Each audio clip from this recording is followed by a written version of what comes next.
You may be seated.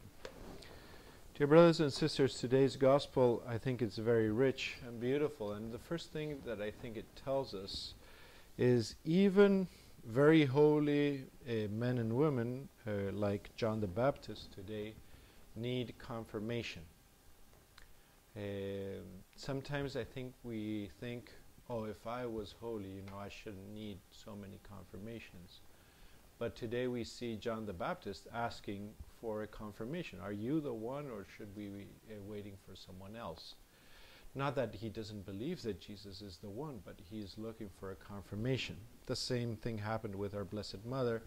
When the angel comes and says, you are going to be the Mother of God, she doesn't say, aye, sir, here I am. She says, well, how will this be? Because I don't have a husband and I wish to be virgin, and I feel that comes from God. So could you explain a bit more? Sometimes when we ask this in the context, for some reason it seems as incorrect or not holy enough. And I want to say very clearly that holy people need these experiences of confirmation. But the second thing, which I think is more important than the first, is the experience of faith, the experience to coming to believe that Jesus is the one. What Jesus is giving John the Baptist and his disciples. And how does this happen today? Well, it happens through seeing the fruit, seeing the miracles, seeing the work that Jesus is doing. This brings faith into our hearts. It is not a scientific thing that you can say, okay, because A is happening, therefore B has to happen. There is a component which is a gift from the Holy Spirit. But being exposed to this reality is what Jesus is offering to these two men, that they might take this message back and believe that he is the one. So it is interesting that Jesus normally, when we have doubts or we're not clear, he doesn't say, no, of course, I am the one. I am the Messiah. Sometimes he kind of says that.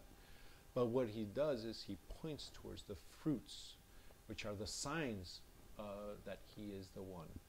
I think in that sense it is so good for our faith to study the Bible, to study Jesus' miracles, to study his signs, but not only the Jesus that was here 2,000 years ago, but the Jesus that continues in his body, in his church. It is so good to see the good news that comes from so many places in this world, to see the miracles that so many men and women are permitted to do.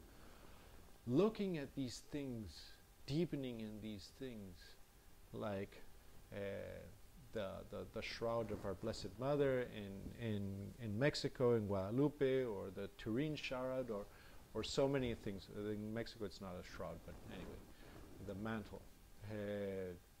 All these miracles, all these things, all the people that are being helped in hospitals, all these good works speak of, point towards, this is the one.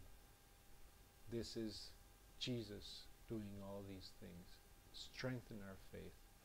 So, as a recommendation for today, to be able to continue growing in this experience of confirmation and growth in faith, it is so important to see the work of God happening even in our midst.